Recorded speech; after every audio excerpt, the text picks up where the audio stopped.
Merhabalar, Boğa ve yükselen burcu Boğa olan dostlar.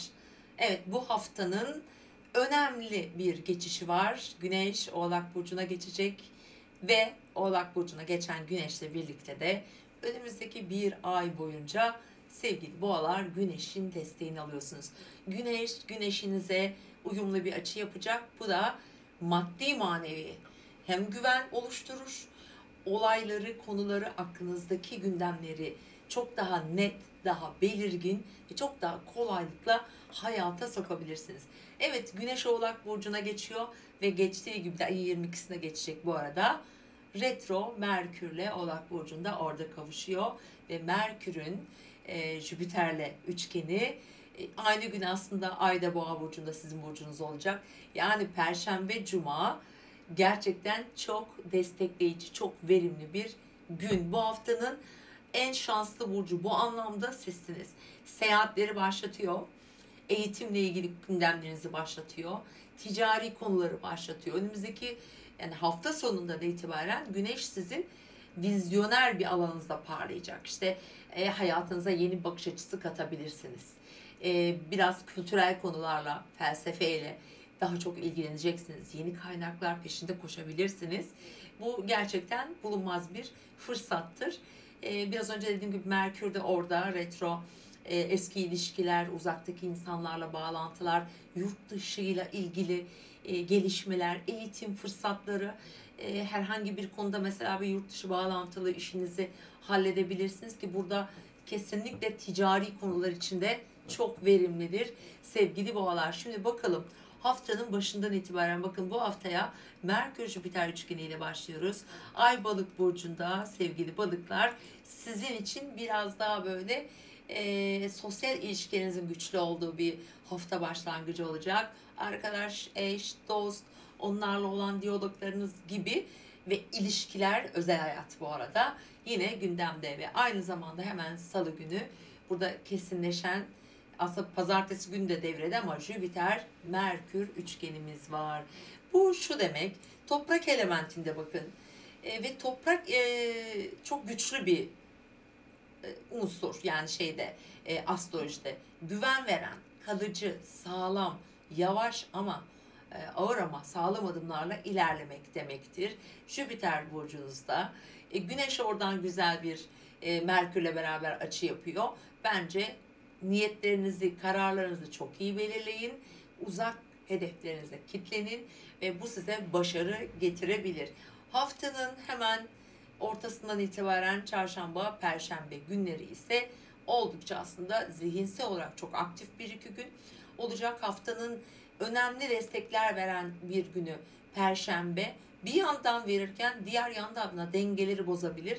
Çünkü perşembe günü Uranüs'ün biliyorsunuz Venüs Akrep Burcu'nda tam ilişkilerimizden geçiyor. Bir karşıtlığı var. Bazı anlaşmazlıklar getirebilir. İlişkilerde dengeleri bozabilir. Özel ilişkiler, iş ilişkileri burada abartılara götürebilir. Ve finansal konularda burada kontrol etmek önemli. Buna dikkat etmemiz gerekiyor Perşembe günü için. Evet, Cuma gününden itibaren ise artık işte biraz önce dediğim konular başlıyor. Güneş Cuma günü Oğlak Burcu'nda, Cuma ve Cumartesi Ayda Burcu'nuzda, Boğa Burcu'nda özellikle Cuma günü Merkür Güneş'te kavuşuyor.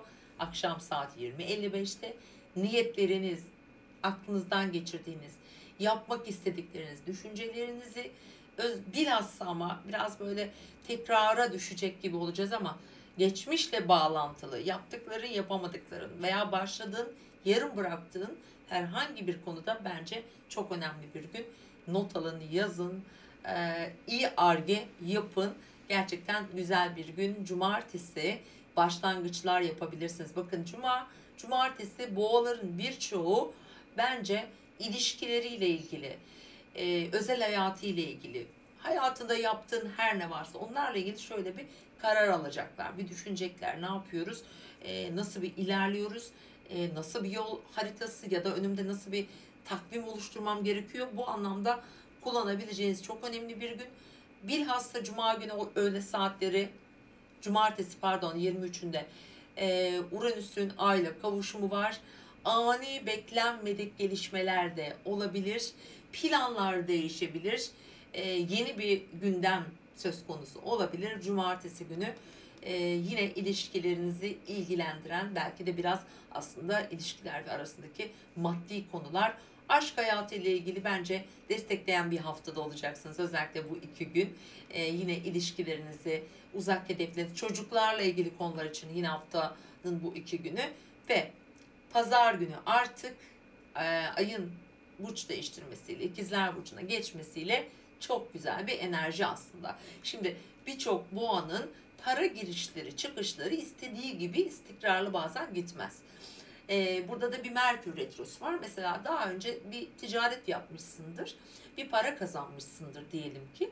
İşte bunun tekrarı gibi durumlar olabilir. Burada belki önemli iş bağlantıları gelecek veya eğitimle ilgili bir konu olma ihtimali var. Çok fazla bilgi trafiği içerisinde olacağız pazar günü. İyi araştırmalıyız. Güçlü de etkiler var. Sabah saatleri dahi Plüto ile kavuşacak. Yine toprak elementinde, yine size destek veren bir durum. Yani bu hafta çok belirleyici olacak boğalar için ikinci yarısından sonra. Tabii ki doğum haritanızın nasıl etki aldığıyla çok alakalıdır bu. Aylık, böyle yıllık yorumlarda da aslında biz derecelere göre yorum yaparız. Burada ben genel konuşuyorum. Sevgili boğa burçları. Evet, Mars parayla ilgili konularınızı hala hareketli tutmaya devam ediyor.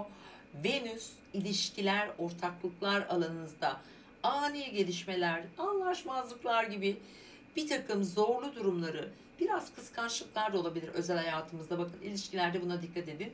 Gündemimize tutmaya devam ederken evet, artık Güneş de sizin için çok daha güzel bir açıdan, çok güzel bir profilden aslında size ışığını verecek.